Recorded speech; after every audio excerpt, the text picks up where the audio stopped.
Limitation একবার তামাদিয়ান দেখতেছিলাম। এতক্ষণে আশা করি আপনারা বেসিক ধারণাটা কিন্তু পেয়ে গেছেন যে একটা আইনকে কিভাবে পড়তে হবে বা তামাদি আইনটাকেই বা আমরা কিভাবে পড়বো। তো জাস্ট সংক্ষেপে এতক্ষণ যায় আধা ঘন্টা আপনারা যে জিনিসটা শুনলেন বা বুঝলেন সেটাকে যদি জাস্ট আমরা আরেকবার স্মরণ করে দেই, যে কোনো আইন পড়ার ক্ষেত্রে আপনারা ৫টা জিনিস ওই আইন থেকে বের করার চেষ্টা করবেন। যেই কোনো ক্ষেত্রেই সেটা যে কোনো আইন হোক। ১ নাম্বার হচ্ছে আইনের ১ নাম্বার সেকশনটা ভালো করে পড়বেন। সেখানে আপনারা ৩টা জিনিস পাবেন।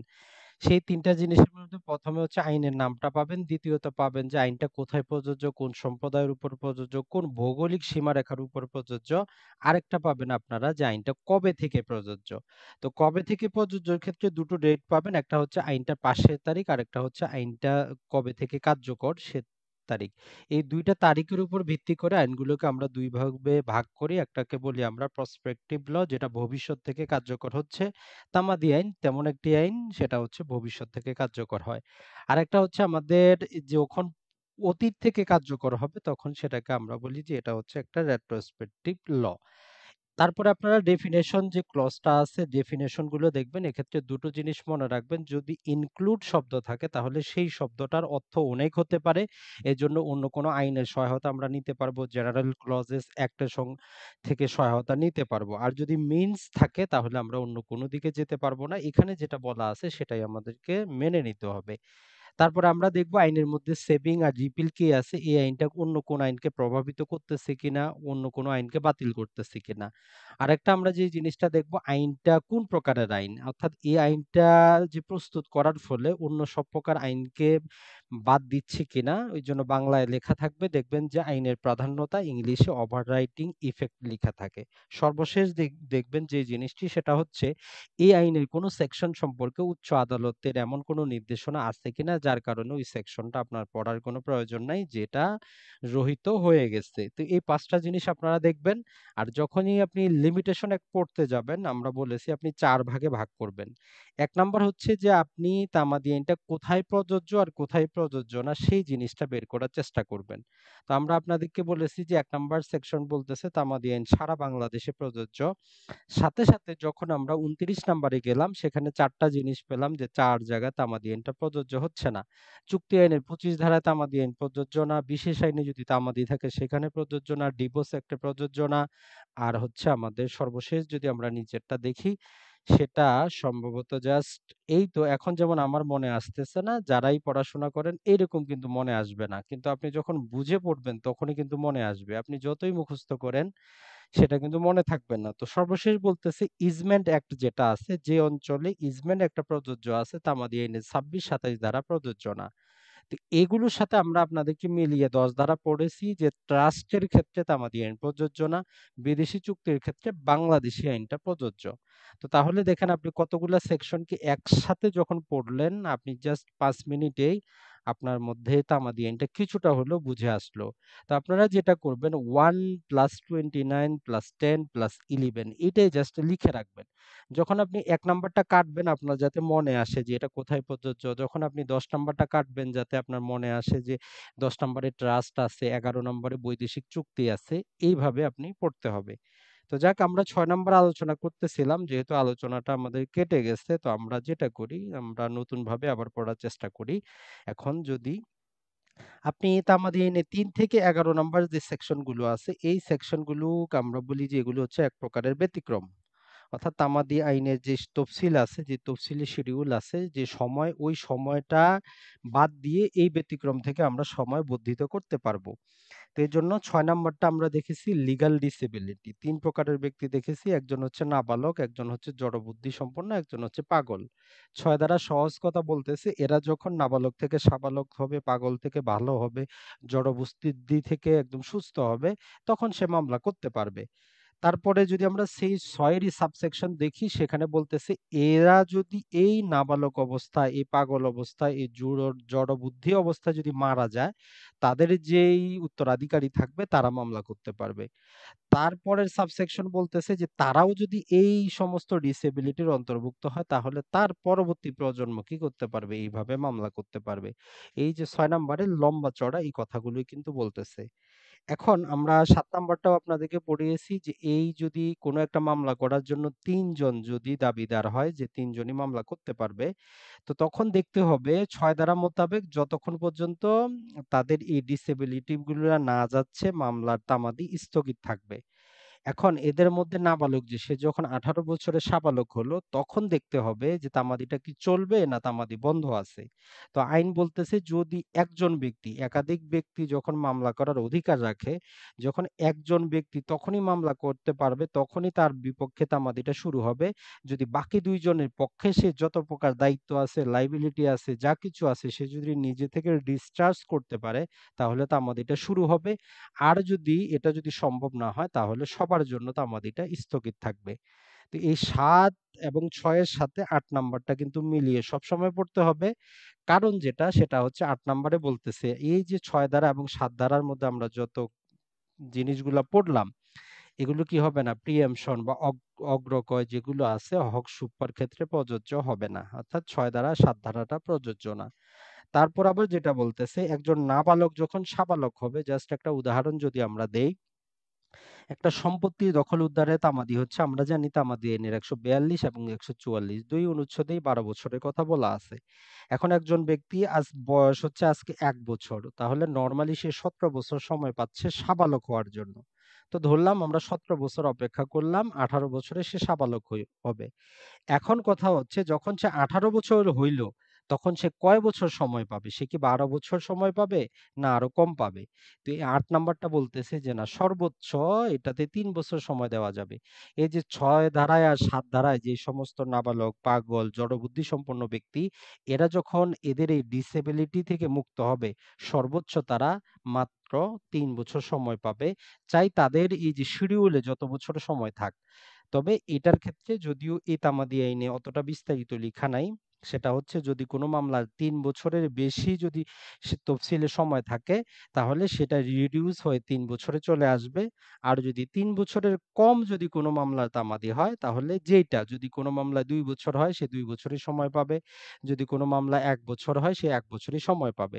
কিন্তু ৩ বছরের বেশি এখন যতই হোক, যদি ৬ বছরও হয়, সে ৩ বছর সময় পাবে। ১২ বছর হইলেও সে ৩ বছর পাবে। ৬০ বছর হইলেও সে ৩ বছরই পাবে। তার মানে এই যে ৬ ধারাটা আমরা ৭ এবং ৮ এর সাথে যখন মিলিয়ে পড়তেছি, তখনই আমাদের কাছে কিন্তু একটা জিনিস ফুটে উঠতেছে যে তামাদি আইনটা কি বলে? তো এজন্যই আমরা একটা কথা বলি, অনেকেই হয়তো আপনারা জানেন যে সেকশন এবং আর্টিকেলের মধ্যে কি পার্থক্য? এখানে কিন্তু সেকশন ব্যবহার করা হয়েছে। অথচ তামাদি আইনের তফসিলে কিন্তু আর্টিকেল ব্যবহার করা আছে। এর কারণটা কি? কারণ হচ্ছে যে সেকশন যেটা আছে, সেকশন সবসময় কি না স্বতন্ত্র না, স্বাধীন না, নিজে, নিজে সবকিছু করতে পারে না। যেমন ৬ নাম্বার সেকশন নিজে, নিজে কিছু করতে পারল না, ৮ নাম্বারের অপেক্ষা করতেছে। তার মানে কি হচ্ছে যে সেকশন সেখানেই আমরা বলব যেখানে যেই জিনিসটা বলতেছে সে স্বতন্ত্র না, অন্যের উপর নির্ভরশীল। তো ওইজন্য আপনারা দেখবেন যারাই এইখানে যারাই আছেন সবাই তো আইন বিষয়ে পড়াশোনা করেছেন। কেউ হয়তো ২ বছর, কেউ হয়তো ৪ বছরের এলএলবি করা। আপনারা যখন ইউএস এর সংবিধান পড়বেন সেখানে আপনি দেখবেন যে সেখানে আর্টিকেলের ভিতরেই সেকশন আছে। তো নরমালি আর্টিকেলটা ব্যবহার করা হয় এমন কাজের জন্য যেটা একটা মৌলিক জিনিস হবে, যেটা সবার উপরে প্রাধান্য পাবে, যেটার দাম সবচেয়ে বেশি থাকবে সেটাই। যেমন যেকোনো দেশের সংবিধান সেই দেশের লোকদের জন্য সবচেয়ে আমরা বলবো একটা পিওর জিনিস, দামি জিনিস, সব আইনের উপর প্রাধান্য পায় সংবিধান। তো এইজন্য সংবিধানে কিন্তু সেকশন ব্যবহার করা হয় না, আর্টিকেল ব্যবহার করা হয়। বিদেশি যে চুক্তিগুলা থাকে ইন্টারন্যাশনাল যেকোনো এগ্রিমেন্ট যখন থাকবে সেখানে দেখবেন আপনি আর্টিকেল ব্যবহার করা হয়। এখন অনেকেই বলবেন যে ভাই তাহলে এই তামাদি আইনের অনুচ্ছেদ, তামাদি আইনের তফসিলে কেন অনুচ্ছেদ ব্যবহার করা আছে? তো দেখেন এই তামাদি আইনটা আমরা যেটা বললাম যে সকল আইনের ক্ষেত্রে প্রযোজ্য যদি স্পষ্টভাবে সে আইনে কোনো তামাদি উল্লেখ করা না থাকে। তার মানে তামাদি আইনের যে অনুচ্ছেদে যে সময়সীমা এটা কিন্তু গুরুত্ব পাচ্ছে। সবাই তার কাছে আসতেছে। তো তাকে একটু সম্মান দেওয়ার জন্য কিন্তু আমরা সেখানে ব্যবহার করতেছি কোনটা? আমাদের আর্টিকেলটা ব্যবহার করতেছি। তো যাই হোক তাহলে আপনারা বুঝলেন যে আমরা ৬ ধারা, ৭ ধারা, ৮ ধারা এই ৩ ধারা আমরা একসাথে মিলিয়ে পড়ব। আর ১ম এ আমরা বলেছি যে তামাদি আইন কোথায় প্রযোজ্য, কোথায় প্রযোজ্য না এই ধারাগুলো মিলিয়ে পড়ব। সেখানে ১ নাম্বার, ২৯ নাম্বার, ১০ নাম্বার এবং ১১ নাম্বার আমরা পেয়েছি যে মকবুল ভাই মাইক্রোফোনটা যদি আনমিউট করে দেন ভালো হয় আসলে কে জানি সাউন্ড করতেছে।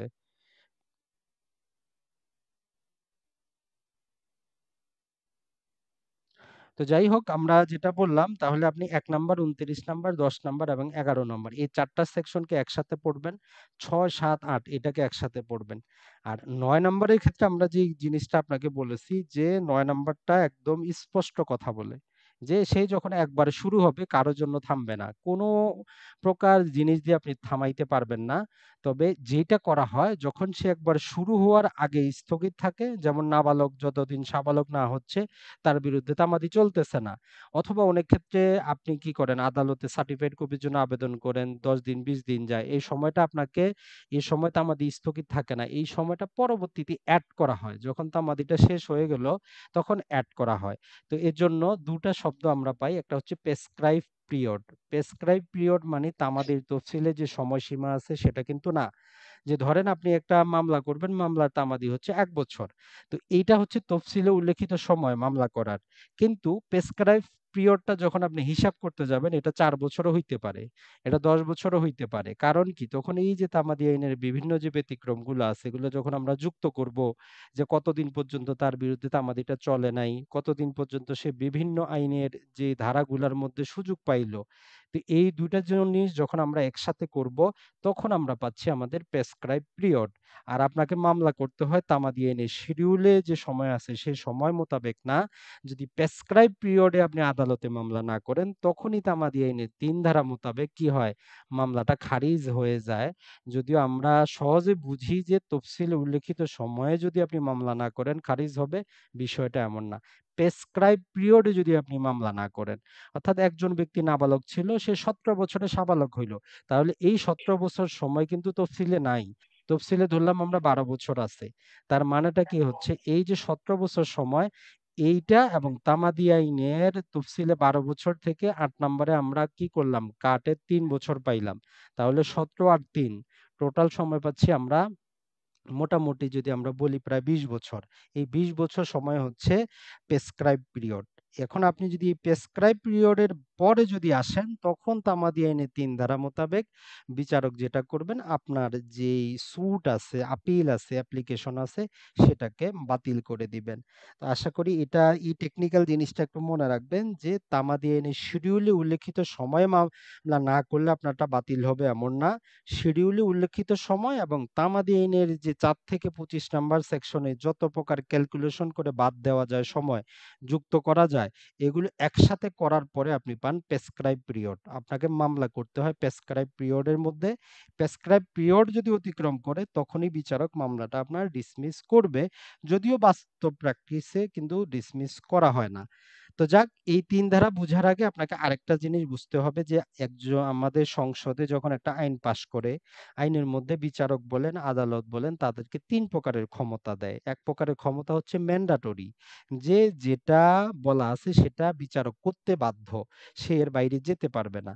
আরেকটা বলা আছে যে সেটা হচ্ছে তার জন্য ডাইরেক্টরি, আইন তাকে বলতেছে এইভাবে এভাবে করেন, যদি আপনার ভালো না লাগে আপনি অন্যভাবে করেন, কোনো সমস্যা নেই। আরেক প্রকারের ক্ষমতা দেওয়া থাকে ইচ্ছাধীন, যে আপনার যদি মনে হয় আপনি সেখানে কি করেন, বিচারকের ইচ্ছা, সে যদি চায় দিবে, না চাইলে না দিবে। এখন এই যে ৩ ধারা তাহলে কোন ক্যাটাগরির মধ্যে পড়ে? এটা হচ্ছে বিচারকের জন্য ম্যান্ডেটরি। বিচারক বলতে পারবে না যে প্রেসক্রাইব পিরিয়ডের বাইরে আপনি আসছেন তারপরে আমি মামলাটা নিব। যদি নেয়, বাদীর আইনজীবী হিসাবে বা বিবাদীর আইনজীবী হিসাবে আপনি বিচারককে তুলে ধরতে পারবেন যে স্যার ৩ ধারাটা আপনার জন্য ম্যান্ডেটরি। কিভাবে ম্যান্ডেটরি দেখেন, শেষ লাইনে বলতেছে যে although limitation has not been set up as a defence, মানে হচ্ছে যদি বিবাদী যদি এই কথা নাও বলে যে স্যার উনি তো লিমিটেশনের পরে আসছে, তারপরে বলা হচ্ছে যে এটা বিচারকের দায়িত্ব, শেল বি ডিসমিস। যখনই আইনে শেল শব্দ পাবেন এটা বাধ্যতামূলক, এর বাইরে যাওয়ার কোনো সুযোগ নাই। তাহলে ৩ ধারাটা বিচারকের জন্য বাধ্যতামূলক, যদি সে অনুসরণ না করে আপনি তাকে বাধ্য করাইতে পারেন, যদি তারপরেও অনুসরণ না করে আপনি সেক্ষেত্রে তার বিরুদ্ধে রিভিশনে যাইতে পারেন।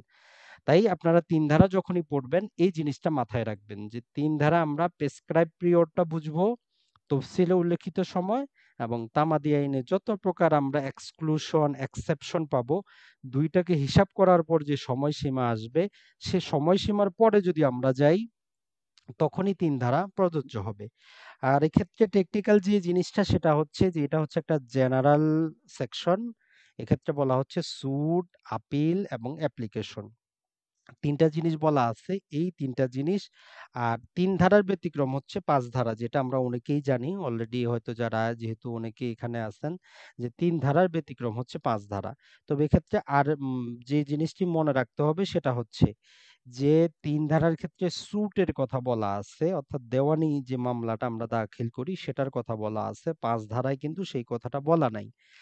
আর এই ৩ ধারার ক্ষেত্রে দেখেন এক্সপ্লেনেশন যেটা দেওয়া আছে, অনেকেই প্রশ্ন করেন যে ভাই উপরে যেটা বলা আছে উদাহরণগুলার সাথে তো তার কোনো মিলই নাই। যদি আপনি ভালো করে দেখেন, ইংলিশটা যদি কখনো আপনার পড়া হয়, এখানে ৩ টা উদাহরণের কথা বলা আছে। কথা হচ্ছে যে একটা সুট দেখেন, a suit it instituted in ordinary case. তো একটা মামলা কখন দাখিল করা হয়েছে বলে ধরে নেওয়া হবে। তো এইটা আমরা যে বললাম, আপনি প্রেসক্রাইব পিরিয়ড এর মধ্যে আপনাকে মামলাটা করতে হবে। তাহলে প্রেসক্রাইব পিরিয়ড হবে তফসিল প্লাস তামাদি আইনের মধ্যে যে এক্সক্লুশন আর এক্সেপশন, দুইটাকে যখন একসাথে করবেন, এই সময়টা হচ্ছে প্রেসক্রাইব পিরিয়ড। আপনাকে এই প্রেসক্রাইব পিরিয়ডের মধ্যেই মামলা করতে হবে। ২ নাম্বার যেটা বলতেছে, যদি আপনি প্রপার অফিসার, এই ক্ষেত্রে যেটা হয় সেটা হচ্ছে আপনি যখন নিঃস্ব ব্যক্তির কি করবেন, একটা মামলা দাখিল করবেন। তো নিঃস্ব ব্যক্তি কাকে বলে এটাও কিন্তু সংজ্ঞায়িত করা আছে, যে যেই ব্যক্তির সম্পদ ৫,০০০ টাকার কম, তাকে আমরা নিঃস্ব ব্যক্তি বলতেছি, অর্থাৎ সর্বোচ্চ ৫,০০০ টাকা পর্যন্ত। তো এইরকম ব্যক্তির মামলা করার ক্ষেত্রে প্রথমে আদালতকে আপনাকে একটা অ্যাপ্লিকেশন দিতে হয় যে উনি কোর্ট ফি দিতে পারবেন না, উনি হচ্ছেন একজন নিঃস্ব ব্যক্তি। তো এখন আদালত ডিসাইড করে যে আসলে ইনি কি প্রকৃতপক্ষে কিনা, যে নিঃস্ব ব্যক্তি কিনা। এখন আপনার একটা মামলার তামাদি ধরলাম আমরা ১ বছর। এখন আপনি কি করলেন, এই যে উনি নিঃস্ব ব্যক্তি হিসাবে মামলা দাখিল করবে, আপনি ১১ মাস ধরলাম ২০ দিনে যে অ্যাপ্লিকেশনটা দিলেন যে উনি মামলাটা করবে, তবে মামলা করবে কি হিসাবে? একজন নিঃস্ব ব্যক্তি হিসাবে।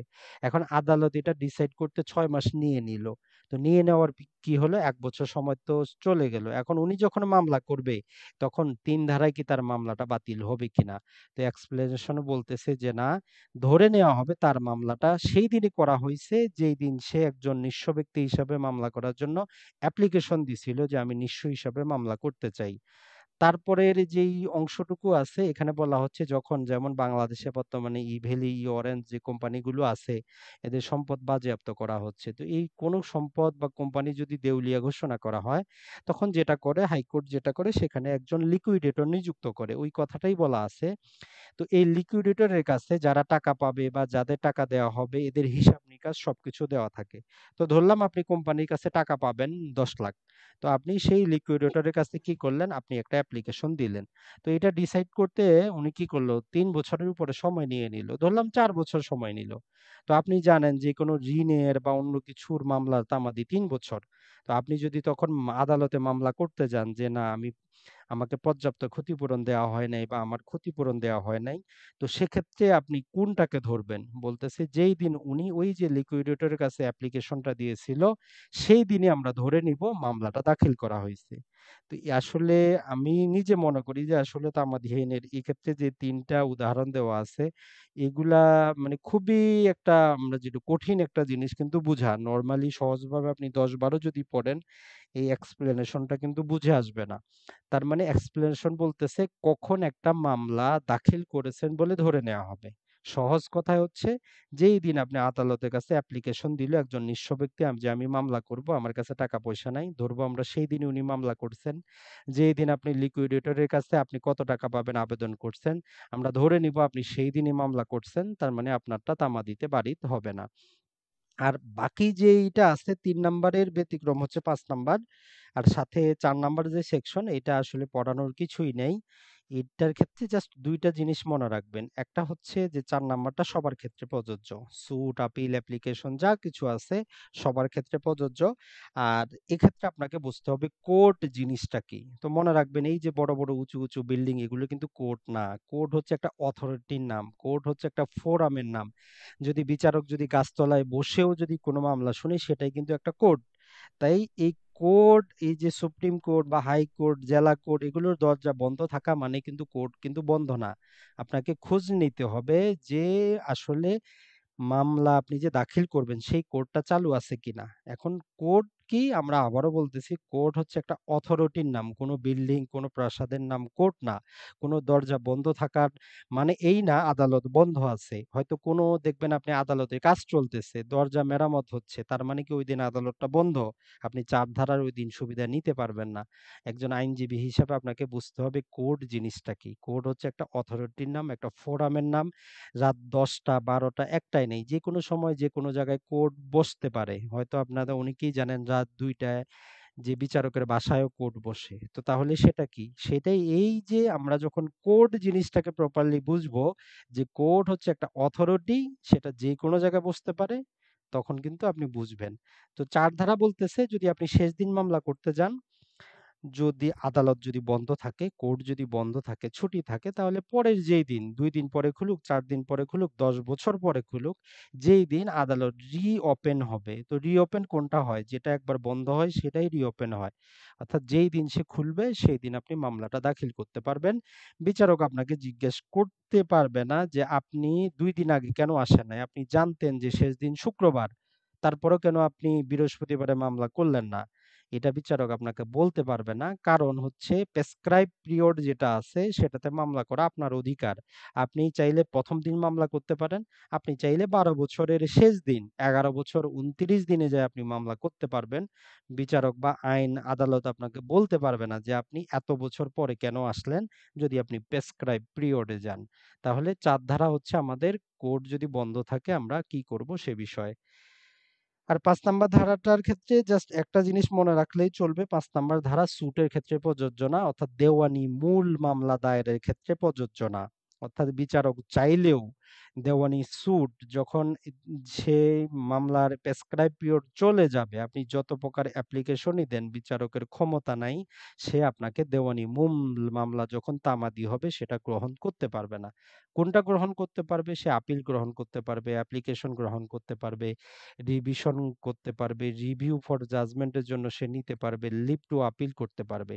তো এক্ষেত্রে লিভ টু আপিল কি? তো আসলে অনেকেই হয়তো জানেন লিভ টু আপিল জিনিসটা হচ্ছে যখন হাইকোর্ট ডিভিশন থেকে কোনো মামলা আপনার রায় হয় তখন সরাসরি আপনি সুপ্রিম কোর্টে সব মামলা করা যায় না। সর্বপ্রথম চেম্বার জজ আদালতে আপনাকে একটা সামারি করে দিতে হয় আপনার মামলার বিষয়বস্তুটা কি এবং কি নিয়ে আপনি আপিলটা করতে চাচ্ছেন আপিলের ডিভিশনে। এই যে আপনি একজন চেম্বার জজ বিচারক, প্রধান বিচারপতি একজন চেম্বার জজ নিয়োগ করে দেন, সময়, সময় পরিবর্তন হয়। সে দেখে চিন্তা ভাবনা করে যদি তার কাছে মনে হয় প্রপার কোনো গ্রাউন্ড আছে তখনই সে অনুমোদন দেয়। তো এটাই হচ্ছে লিভ টু আপিল। তো এগুলো সে করতে পারবে। এগুলো করার মেইন কারণ হচ্ছে মেক্সিমাম ক্ষেত্রে আপনারা দেখবেন যদি যারা এই তফসিলগুলা পড়ছেন বা সিপিসিতে বা সিআরপিসি সব জায়গায় ৭ দিন, ১০ দিন, ১ মাস, ৩০ দিন সর্বোচ্চ আমরা যদি দেখি ৩ মাস সময় থাকে এই আপিল অ্যাপ্লিকেশন এভারেজে যদি হিসাব করি। তো এইজন্যই আসলে এগুলো দেওয়া আছে। আর যদি আমরা সুটের কথা চিন্তা করি আপনি দেখবেন সর্বোচ্চ তামাদি আইনের তফসিলে ৬০ বছর পর্যন্ত মামলা করার সময় দেওয়া আছে। তো ওই সময় তো আর বৃদ্ধি করার কোনো যৌক্তিকতা নাই। তো এজন্যই আসলে ৫ ধারাটা রাখা হয়েছে। তবে ৫ ধারার নির্দিষ্ট কোনো কিন্তু আমরা যেটা বললাম কোনো গ্রাউন্ড নাই। এটা অসংখ্য গ্রাউন্ড হইতে পারে। যেমন যিনি উকিল সাহেব আছেন, যিনি মামলা লড়বেন, উনি অসুস্থ হইতে পারেন। ওইজন্য উনি তার মক্কেলের সেটা আপিল করেন নাই। উনি যে মক্কেল ছিল উনি অ্যাক্সিডেন্ট করছেন, দেশের বাইরে আছেন। অসংখ্য কারণ হইতে পারে যেটা দ্বারা আপনি বিচারককে বা আদালতকে সন্তুষ্ট করাইতে পারবেন। তবে ৫ ধারার ক্ষমতা বা আদালতের যে ক্ষমতা এটা কিন্তু 100% পিওর ক্ষমতা না। কিভাবে? জাস্ট আমরা যে খ্রিস্টান ডিভোর্স অ্যাক্টটা দেখলাম, এটা ছাড়া মুসলিম ডিভোর্স অ্যাক্ট বলেন, যেটাই বলেন, যখনই দেখেন যে একটা কি করলো আদালত ডিক্রি দিল যে বিবাহ বিচ্ছেদ হবে, এদের মধ্যে বিবাহটা বিচ্ছেদ। তো ধরলাম এই বিবাহ বিচ্ছেদের বিরুদ্ধে আপিল করার সময় হচ্ছে ৩ মাস। এখন এই ৩ মাসের যেকোনো দিন স্বামী কি করতে পারে? সে আপিল করতে পারে। আদালত বলতে পারবে না আপনি ১ম দিনে করেন। হয়তো ২ মাস ২০ দিনে সে আপিল করতে যাচ্ছিল, সে গাড়ি অ্যাক্সিডেন্ট করে সে হসপিটালে চলে গেল। তো সে ১ মাস হসপিটালে থাকার পর সে প্রায় ৩.৫ মাসে এসে যদি অ্যাপ্লিকেশনটা দেয়, তো দেওয়ার পর উপযুক্ত কারণ কিন্তু সে আদালতকে সন্তুষ্ট করাইতে পারল যে আমি অসুস্থ ছিলাম ওইজন্য আসতে পারি নাই। কিন্তু আদালতের এখন দেখতে হবে এই যে ৩ মাস পার হয়ে যাওয়ার পর যখন তার ওয়াইফ যদি অন্য কাউকে যদি সে বিয়ে করে নেয়, কারণ ৩ মাস সময় ছিল আপিল যেহেতু করে নাই তো স্বভাবতই সে অন্য কাউকে বিয়ে করে নিতে পারে। যদি বিয়ে করে নেয় আদালত সন্তুষ্ট হইলেও ৫ ধারায় সে মামলাটার আপিল গ্রহণ করতে পারবে না। কারণ অপর পক্ষ কি করছে? সে ৩ মাস অপেক্ষা করে সে তার জীবন স্বাভাবিক যাত্রায় অন্যজনকে বিয়ে করে নিছে। তাই ৫ ধারার ক্ষমতা হচ্ছে বিচারকের ডবল ডিসক্রিশন। এক ডিসক্রিশনে সে সন্তুষ্ট হইল, অপর ডিসক্রিশনে সে কি করলো? দেখলো যে না, সে তো ৩ মাস অপেক্ষা করে সে বিয়ে-শাদী করে নিছে। তো আপিলটা শোনার কোনো মানেই হয় না। আপনি যতই সন্তুষ্ট করান, তার মানে ৫ ধারা হচ্ছে আপনি সন্তুষ্ট করাইলেও বিচারক দেখবে যে অপর পক্ষের অবস্থাটা কি। আমি কি আপিলটা গ্রহণ করতে পারবো? অ্যাপ্লিকেশন গ্রহণ করলে কোনো লাভ হবে, সুবিধা হবে? যদি না হয়, আপনি যতই পর্যাপ্ত কারণ থাকুক সেটা সে দেখবে না। তো আশা করি আমরা ৩, ৪, ৫, ৬, ৭, ৮, ৯, ১০, ১১ এই যে ৩ থেকে ১১ এগুলোকে বলা হয় এক্সেপশন। আপনি যদি দেখেন এগুলোর উপরেই কিন্তু লিখা আছে। জাস্ট এখানে যদি নাও থাকে, জাস্ট আমি অন্য কোনো জায়গায় হয়তো এড করছিলাম যে এক্সেপশন। এখন আসি আমরা তামাদিটা আপনি কিভাবে হিসাব করবেন। এগুলো আমরা খুব দ্রুত শেষ করার চেষ্টা করব যেহেতু অনেক লম্বা চড়া সময় হয়ে গেছে। ১২ ধারার ক্ষেত্রে সহজ একটা কথা মনে রাখবেন। ১২ ধারা বলতেছে কি, যেই দিন কজ অফ অ্যাকশন শুরু হবে, যেদিন যেকোনো অ্যাওয়ার্ড হবে, রায় হবে, জাজমেন্ট হবে, ১ম দিনটা, সেই দিনটা বাদ দিব আমরা। যখন হিসাব করব আমরা ১ মাস, ৩ মাস, ১ বছর, ১০ বছর, ১২ বছর, ১ম দিনটা বাদ দিব। অর্থাৎ আপনার আমার মাঝে চুক্তি, আপনি আজকে আমি বললাম যে ভাই জমিটা রেজিস্ট্রেশন করে দেন, আপনি বললেন যে দিব না। এই যে আজকে বললেন, আজকের দিনটা আমরা বাদ দিব। আমরা তামাদিটা কালকে থেকে হিসাব করব। এই জিনিসটাই বলতেছে যে আপনি যখন হিসাব করবেন, এই যে রেকর্ড শব্দটা ব্যবহার করা হয়েছে, ১ম দিনটা আপনি কি করবেন? The day which such period is record, ১ম যে দিন হিসাব করবেন সেটাকে আপনি বাদ দিবেন। তারপরে বলা হচ্ছে এই যে মামলার নথিপত্র নিতে আপনার যতদিন সময় লাগবে, সেটা ১০ দিন লাগুক, ২০ দিন লাগুক, ২০ বছর লাগুক, যেটা আপনার ভুল না বা যেই ক্ষেত্রে আপনার কোনো কিছু করার নাই। আপনি হয়তো অ্যাপ্লিকেশন দিচ্ছেন, একটা জাজমেন্টের ফটোকপি দরকার, ডিক্রির ফটোকপি দরকার। তো সেটা আসতে, আসতে কি লাগলো? ১ মাস সময় লাগলো। তো এটা তো আপনার অপরাধ না। তো ১২ ধারার ক্ষেত্রে যত সময়টা বাদ দেওয়া যায়, এটা হচ্ছে আদালতের নিজস্ব কারণে সময়টা বাদ যাচ্ছে। তো ওই জন্যই আপনি সুবিধা পাচ্ছেন। তাহলে ১ম এ হচ্ছে ১ম দিনটা আমরা বাদ দিব। কজ অফ অ্যাকশন যেদিন হবে সেদিনটা বাদ দিব। যতদিন লাগবে এই সমস্ত জাজমেন্ট পাইতে, জাজমেন্টের ফটোকপি পাইতে, সেই সময়টা আমরা বাদ দিব। যেদিন বিচারক কোনো একটা রায় দিবে, ১ম দিনটা আমরা বাদ দিব। তারপরেও আমরা ৩ নাম্বারটা দেখলে ওই একই কথা বলা আছে। ৩ নাম্বার, ৪ নাম্বারটা অ্যাওয়ার্ডের কথা বলা আছে। নরমালি যেকোনো আরবিট্রেটর যখন কোনো জাজমেন্ট দেয়, তাকে আমরা জাজমেন্ট বলি না, সেটাকে অ্যাওয়ার্ড বলা হয় আইনের ভাষায়। এখন আরবিট্রেটরকে, সেটা আপনি যখন সিপিসি পড়বেন 89 এর সেখানে আপনি বুঝতে পারবেন যে মিডিয়েশন, রিকনসিলিয়েশন, আরবিট্রেশন, সেখানে বুঝতে পারবেন যে আরবিট্রেটর কি? মানে হচ্ছে আদালতের বাইরে যখন আপনি আদালতকে অ্যাপ্লিকেশন দিবেন, আপনারা সমঝোতা করতে চান যাতে আদালত একজন আরবিট্রেটর নিয়োগ দিয়ে দেয়, তখন সে যে কথাটা বলবে, যে রায়টা দিবে, সেটাকে জাজমেন্ট বা ডিক্রি আমরা বলি না, সেটাকে অ্যাওয়ার্ড বলা হয়। তো এই অ্যাওয়ার্ডের যে নথিপত্র পাইতে যে সময়টা লাগবে সেটা আমরা বাদ দিব। তার মানে ১২ ধারা বলতেছে যে ১ম দিনটা আপনি বাদ দিবেন। যেদিন রায় হবে, ডিক্রি হবে, অর্ডার দেওয়া হবে, সেই দিনটা আমরা বাদ দিব। এই রায়, ডিক্রি, অর্ডার এগুলোর সার্টিফাইড কপি পাইতে যত দিনই সময় লাগুক, সেই সময়টা আমরা বাদ দিব। এটাই মূলত ১২ ধারার কথা। ১৩ নাম্বারটা আরো সহজ। এটা আপনারা হয়তো অনেকেই জানেন। বিবাদী যদি দেশের বাইরে থাকে, সে সময়টা আমরা বাদ দিতে পারবো। ১৪ নাম্বারটা যেটা বলতেছে যে ১৪ নাম্বারটার ক্ষেত্রে আমাদেরকে একটা জিনিস বুঝতে হবে। যদি বোনাফাইডলি, একটা কথা বলা আছে, আপনি যদি ভুল আদালতে মামলা দাখিল করেন। এখন এই বোনাফাইড শব্দের অর্থটা যদি আমরা না বুঝি, নরমালি আমরা জানি একটা মামলা আপনি ১৫,০০,০০০ টাকা পর্যন্ত সহকারী জজ আদালতে করতে পারবেন। এখন মামলাটা হচ্ছে, ধরলাম যে আমাদের ১৬,০০,০০০ টাকার মামলা আপনি সহকারী জজ আদালতে করে রাখছেন। আদালতও দেখে নাই। তো এভাবে না দেখতে, দেখতে যেটা হলো, ৬ মাস পরে যখন আপনার ইস্যু গঠন আসলো, তখন দেখা গেল যে এই মামলা বিচার করার ক্ষমতা তো সহকারী জজের নাই। তো এইটাকে আপনি বোনাফাইড মিস্টেক হিসাবে এই ১৪ ধারার সুবিধা নিতে পারবেন কি পারবেন না? যদি ৬ মাসের মধ্যে আপনার মূল মামলার তামাদি হয়ে যায়, এক্ষেত্রে আমাদেরকে ১ম এ বুঝতে হবে বোনাফাইড মিস্টেকটা কি? তো মনে রাখবেন, বোনাফাইড মিস্টেকের সুবিধা আপনি তখনই নিতে পারবেন, যখন আপনি আপনার ক্যাপাসিটির মধ্যে তদন্ত করবেন। একজন সহকারী জজের মামলা করার ক্ষমতা ১৫,০০,০০০ টাকা। এটা আইনজীবী হিসাবে দায়িত্ব আপনার। এটার জন্য আপনাকে রকেট সায়েন্স পড়তে হয় না। এই যে আপনি এভাবে মামলা করে এই বোনাফাইডের সুবিধা নিতে পারবেন না। কারণ কি? যখন যদি আপনার কপালটা খারাপ তখন হবে যখন এই ৬ মাসে যদি কি হয় আপনার মূল মামলা তামাদি হয়ে যায়, তো নরমালি ওই আদালত কি করবে আপনার মামলাটা সে রিটার্ন করবে, ফেরত দিয়ে দিবে। বলবে যে আমার এখতিয়ার নাই। কিন্তু যখন আপনি প্রপার আদালতে বা প্রপার ফোরামে যাবেন এই ১৪ ধারার আশ্রয় নিয়ে যে আমি ভুল আদালতে মামলা করছি, আদালত ১ম এই দেখবে যে আপনার এটা বোনাফাইড মিস্টেক কিনা। যখন দেখবে যে না আপনি তো ঠিক যে এখতিয়ার এর বাইরে গিয়ে মামলাটা করছেন, তখন আপনি যদি বলেন আমি জানতাম না, তো এটা কিন্তু আপনার বোনাফাইড মিস্টেক না। বোনাফাইড মিস্টেক হচ্ছে সেটা যেটাতে আইনের দ্বন্দ্ব আছে, আপনি কনফিউশনে আছেন, সুস্পষ্ট আইনের কোনো নির্দেশনা নাই যে মামলাটা আপনি করবেন কোথায়? অথবা যেমন ৳১৫,০০,০০০ আছে হয়তো উচ্চ আদালতের একটা নির্দেশনা আছে যে না সহকারী জজও দেখতে পারবে। যেমন আমরা চেকের মামলার ক্ষেত্রে এখন জানি যে চেকের মামলা আপনি অবশ্যই যে যুগ্ম আদালতে করতে হবে এবং এর আপিল চলবে জেলা জজ আদালতে। তো এই সম্পর্কে আদালতের রায় আছে। এখনো সুস্পষ্ট কোনো নির্দেশনা আসে নাই জেলার যে আদালতের রেজিস্ট্রার থেকে। তো এই যে সময়টা এগুলোর মধ্যেই আপনি বোনাফাইড মিস্টেকের সুবিধা নিতে পারবেন। নরমালি যে ক্ষেত্রে জাস্ট সামান্য একটু খোঁজ নিলে আপনি বুঝতে পারেন সেক্ষেত্রে ১৪ ধারার আশ্রয় নিতে পারবেন না। তো নরমালি ১৪ ধারা যে কথাটা বলে আপনি যদি ভুল আদালতে মামলা দাখিল করেন তাহলে সেইটা কি করবে যতদিন সময় থাকবে সেটা আপনি বাদ পাবেন। আপনি উপযুক্ত আদালতে মামলা করতে পারবেন। তবে এক্ষেত্রে একটা জিনিস মনে রাখবেন আরজিটাকে আপনি কোনো প্রকার সংশোধন করবেন না। আরজি সংশোধন যদি করেন তখন সেটা আরজি ফেরত হিসাবে নতুন আদালতে দাখিল করা বুঝায় না। কারণ আপনি আরজি সংশোধন করছেন মানে আপনি নতুন করে আরজি লিখতেছেন। তো এজন্য ১৪ ধারার আশ্রয় নিতে হলে আপনাকে কি করতে হবে? যেমনভাবে আদালত আপনার ভুল আদালত আপনাকে আরজিটা ফেরত দিবে, সেই একই জিনিসটা আপনি প্রপার আদালতে সাবমিট করবেন। আদালত যখন গ্রহণ করবে, আরজি যদি সংশোধনের প্রয়োজন পড়ে, পরবর্তীতে আপনি অ্যাপ্লিকেশন দিয়ে আরজিটা সংশোধন করবেন। এটাই বলতেছে ১৪ নাম্বার। তবে মনে রাখবেন বোনাফাইড মিস্টেক কি? এটা আপনাকে বুঝতে হবে।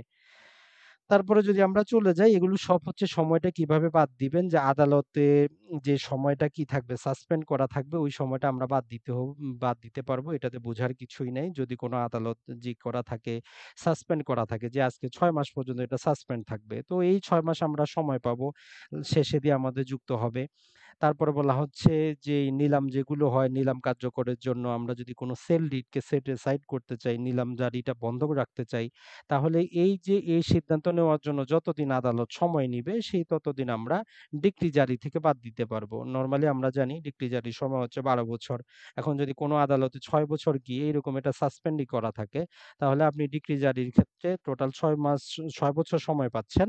আর ৬ বছর আপনি এডিশন করাইতে পারবেন। এই যে ১৬ ধারার ক্ষমতা বলে যে আদালত সাসপেন্ড করে রাখছিল আমার তো কিছু করার নাই। ১৭ নাম্বারটা যে কথা বলে একদম সহজ কথা বলে তবে ১৭ এর সাথে সবসময় আমাদের ৬ ধারাটা একটু আপনি মিলিয়ে পড়বেন এবং ৮ ধারা মিলিয়ে পড়বেন। ১৭ নাম্বার বুঝতে হলে ৬ এবং ৮ একসাথে মিলিয়ে পড়তে হবে। ১৭ নাম্বার বলতেছে যে কোনো ব্যক্তি যদি মামলা করার ক্ষমতা পাওয়ার আগেই যদি মারা যায় তাহলে তার যারা উত্তরাধিকারী থাকবে তারা মামলা করতে পারবে। সহজ এই কথাটা বলে। তবে আমরা যদি তার উত্তরাধিকারে যদি নাবালক থাকে, পাগল থাকে, জড়বুদ্ধি থাকে তাহলে কি হবে? তখন ওই ৬ ধারাটা আপনাকে এর সাথে যুক্ত করতে হবে। তাহলে ১৭, ৬, ৮ এইগুলো আমরা একসাথে মিলিয়ে পড়লে ১৭ ধারাটা আপনি ক্রিস্টাল ক্লিয়ার বুঝতে পারবেন। ১৮ নম্বর একটা সহজ কথা বলে ১৮ নম্বরটা আমরা বলতে পারি যে প্রতারণার ক্ষেত্রে তামাদি আইনের কোনো ইফেক্ট নাই।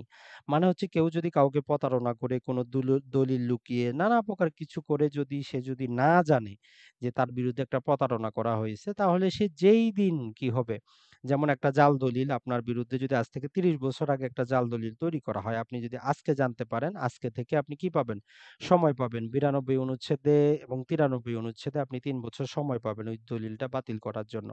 ১৮ নম্বর বলতেছে আপনার বিরুদ্ধে এইরকম যদি কোনো প্রতারণা, জালিয়াতি এগুলো করা হয়, যেই দিন আপনি শুনবেন সেই দিন আপনি কি করতে পারবেন? মামলাটা করতে পারবেন। তাহলে প্রতারণার কারণে প্রতারণার উপর তামাদি আইনের কোনো ইফেক্ট নাই। অর্থাৎ তফসিলে কোনো যে সময়সীমা সেগুলো এখান থেকে কমবে না। আর ১৯, ২০, ২১ এই কয়েকটা ধারা একসাথে আমাদেরকে কি করতে হবে? পড়তে হবে। ১৯ ধারা বলে যে আপনি যদি লিখিত স্বীকারোক্তি দেন টাকা-পয়সা বা অন্য কোনো কিছুর ক্ষেত্রে যে আপনি ই তাকে দিয়ে দিবেন। ধরেন আমরা জানি যে কোনো ঋণের ক্ষেত্রে আপনি ৩ বছর হচ্ছে সর্বোচ্চ তামাদি এই আইনের তফসিলে বর্ণিত সময়। এখন ৩ বছর, ২ বছর তো আপনি যদি ১১ মাসে কাউকে যদি লিখিত দেন যে ভাই আপনার টাকাটা আমি আগামী বছর দিয়ে দিব। তার মানে ওই যে আগের ৩ বছর পরে আবার ৩ বছর। অর্থাৎ যেই দিন আপনি লিখিত স্বীকারোক্তি দিলেন, সেদিন থেকে নতুন করে তামাদি শুরু হবে। ১৯ নাম্বার এই জিনিসটাই বলে যে acknowledgement যদি আপনি দেন, নতুন করে তামাদি শুরু হবে। ২০ নাম্বারটা ওই কথাই বলে আপনি যদি সামান্য কিছু টাকা পরিশোধ করেন অথবা টাকার যদি সুদ পরিশোধ করেন, নতুন করে তামাদি শুরু হবে। ২১ নাম্বার ওইটা বলে এই যে এজেন্ট যদি আপনার পক্ষে যদি স্বীকারোক্তি দেয়, তারপরেও ডিসেবল ব্যক্তির যদি এজেন্ট দেও সেটাও স্বীকৃত হবে। তাহলে ১৯, ২০ এবং ২১ এই ৩ টা আপনাকে একসাথেই কিন্তু পড়তে হবে। বিশেষত এটা যে ঋণ সংক্রান্ত বিষয়, টাকা-পয়সার লেনদেন সংক্রান্ত বিষয় আলোচনা করে। আর ২২ নাম্বারটা আমরা যেটা বলবো, ২২ নাম্বারটা হচ্ছে একটা জেনারেল জিনিস যে, যেকোনো মামলায় বাদী বা বিবাদী যাকে যেদিন এড করবেন তার বিরুদ্ধে তামাদি সেদিন থেকে শুরু হবে। যেমন ধরেন যে আপনি যদি কাউকে বিবাদী করেন তাকে নোটিশ করা, নোটিশ পাওয়ার ৩০ দিন পর সে জবাব দাখিল করবে। এখন আপনি কি করলেন একটা মামলায় যখন একজনকে নোটিশ দেওয়ার পরে মনে হইল নতুন করে আরেকজন এড করা প্রয়োজন। তো তাকে যেদিন থেকে এড করলেন, তাকে যেদিন থেকে নোটিশ দিলেন সেদিন থেকে সে নতুন ফ্রেশ ৩০ দিন সময় পাবে। অর্থাৎ যেই দিন থেকে কোনো নতুন বাদী বা প্রতিবাদী যুক্ত করা হবে, সেই দিন থেকে তার বিরুদ্ধে তামাদি শুরু হবে। ওই দিন থেকে না যে কোন দিন উনি মামলা করলেন সেটা শুরু হবে না। ২৩ নাম্বার বলতেছে যে আসলে কন্টিনিউয়াস ব্রিচ অফ অর্থাৎ প্রতিনিয়ত যদি চুক্তি ভঙ্গ হয়, আজকেও কজ অফ অ্যাকশন হচ্ছে, কালকেও হচ্ছে, পরশুদিনে হচ্ছে, এভাবে যদি রানিং চলতে থাকে, তাহলে প্রতিটা যতদিন ভঙ্গ হবে, প্রতিদিনই আপনার জন্য কজ অফ অ্যাকশন হবে, প্রতিদিন থেকে নতুন, নতুন তামাদি শুরু হবে। আর যেটা বলা হচ্ছে ২৪ নাম্বার ক্ষতি হবে এই ভেবে আপনি ক্ষতিপূরণের মামলা করতে পারবেন না। আপনার জমির পাশে একজন একটা পুকুর খুঁড়তেছে, আপনি জানেন হয়তো ভবিষ্যতে আপনার যে জমিটা পুকুরে ভেঙে যাবে বৃষ্টি হওয়ার কারণে। তো যতদিন ভেঙে না যায় আপনি কিন্তু ক্ষতিপূরণের মামলা করতে পারবেন না। কারণ ক্ষতি অ্যাকচুয়াল ড্যামেজ কিন্তু হয় নাই।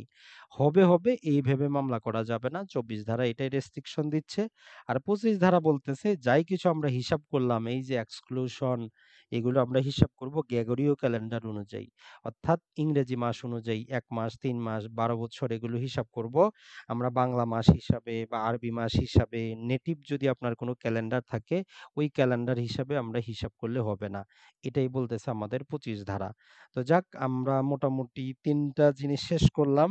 আর জাস্ট ৫ মিনিটে আমরা শেষ করে দিব। এই আমরা ২৬ এবং ২৭ ধারা আমরা যদি বলি প্রকৃতপক্ষে বাংলাদেশে প্রযোজ্য না। কেন? কারণ বাংলাদেশে ইজমেন্ট একটা প্রযোজ্য আছে।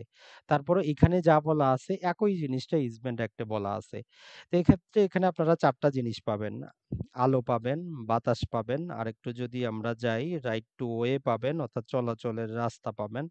৪ টা জিনিস বলা আছে অথবা আদার ইজমেন্ট। এই ৪ টার বাইরেও আরো ইজমেন্ট দেওয়া আছে। যদি আপনি একটা জমির মালিক না, সেই জমির মালিক আপনি না, তারপরও আপনি সেখানে শান্তিপূর্ণভাবে সেই জমিটার উপর দিয়ে আপনার বাসায় আলো আসে, বাতাস আসে অথবা আপনি পানি ব্যবহার করেন, চলাচল করেন। এইরকম যদি আপনি কন্টিনিউয়াস কি করতে পারেন, আপনি যদি সেক্ষেত্রে ২০ বছর পর্যন্ত যদি চলাচল করতে পারেন, তাহলে সেই সম্পত্তির উপর আপনার একটা কি ইজমেন্টারি সুখাধিকার আসে। তবে আসলেই হবে না, এটা বলা হচ্ছে যে আপনাকে এটা ডিক্লার করে নিতে হবে। তো আমরা যেটা বললাম এই যে ২০ বছর এটা সরকারি সম্পত্তি যদি হয় ২০ এর জায়গায় আপনাকে ৬০ বছর পড়তে হবে। এই ২ টা জিনিস মনে রাখবেন যে সুখাধিকার সরকারি জায়গাতে ৬০ বছর পরে আপনার জন্মায় আর যদি ব্যক্তিগত প্রাইভেট প্রপার্টি হয় ২০ বছরে জন্মায়। তবে যেদিন থেকে জন্মাবে পরবর্তী ২ বছরের মধ্যে আপনাকে কি করতে হবে? আদালতের মাধ্যমে ডিক্লার করে নিতে হবে। শুধু ২০ বছর চললেই সম্পত্তির অধিকারটা আপনার কাছে আসবে না চলাচলের। আপনার এটা আদালতের মাধ্যমে পরবর্তী অর্থাৎ ২২ বছর পর্যন্ত আপনাকে আদালতের মাধ্যমে ডিক্লার করে নিতে হবে। এর বেশি হলেও কিন্তু আপনি মামলা করতে পারবেন না। আর ২৭ ধারা যেটা বলে, ২৭ ধারা এই ২৬ ধারার যে সময়টা হিসাব করবেন এটার একটা নিয়ম বলে দেয়। যে ধরেন এ এবং বি দল, এ হচ্ছে একটা জায়গা যেখানে আপনারা ২ জনে গিয়ে ফুটবল খেলেন একটানা ২০ বছর ধরে। এখন এই ক্ষেত্রে আপনি একা কিন্তু খেলেন না। এও খেলে, বিও খেলে। এখন এই যে বি ব্যক্তি উনি আপনার সাথে ১০ বছর পর্যন্ত ওই জায়গায় ফুটবল খেলতো। ১০ বছর পরে উনি এখান থেকে চলে গেছে। তো আপনারা কি করলেন? আপনি ২০ বছর খেললেন আর আপনার সাথে উনি ১০ বছর খেলছিল। তো আপনি যখন হিসাব করবেন ২০ বছর, তখন এই বিয়ের যে ১০ বছর ছিল সেটা বাদ দেওয়া হবে। এরকম কোনো সম্পত্তি আপনি এককভাবেও কি করতেছেন? আপনি সুখাধিকার হিসাবে সেখানে আলো বাতাস পাচ্ছেন, পানি ব্যবহার করতেছেন। কিন্তু দেখা গেল সম্পত্তিটা আরেকজনের লাইফ ইন্টারেস্ট হিসাবে আছে। তো ওই ব্যক্তির যতদিন পর্যন্ত লাইফ ইন্টারেস্ট আছে, আপনার সুখাধিকার কোনো কার্যকর হবে না। তো এক্ষেত্রে আপনি সুখাধিকার দাবি করার আগে আপনাকে এককভাবে ওই জায়গাটা ব্যবহার করতে হবে। যেই জায়গাটা ব্যবহার করতেছেন ওইটা কারো লাইফ ইন্টারেস্টে সে ভোগ করবে এইরকম হওয়া যাবে না। আর আপনি নিরবিচ্ছিন্নভাবে ভোগ করতে হবে। আর নিরবিচ্ছিন্ন বলতে বোঝায় ১ বছরের বেশি বন্ধ থাকা যাবে না। অর্থাৎ আপনি একটা ফুটবল মাঠে ফুটবল খেলতেন, যদি ২ বছর ফুটবল না খেলেন আবার শুরু করেন, তাহলে আপনার কিন্তু ২০ বছর ১ম দিন থেকে শুরু হবে না। যদি ১ মাস বন্ধ থাকে, ২ মাস থাকে, ৩ মাস থাকে, সর্বোচ্চ ১ বছর পর্যন্ত থাকলে সমস্যা নাই। এর বেশি হলে কিন্তু সমস্যা।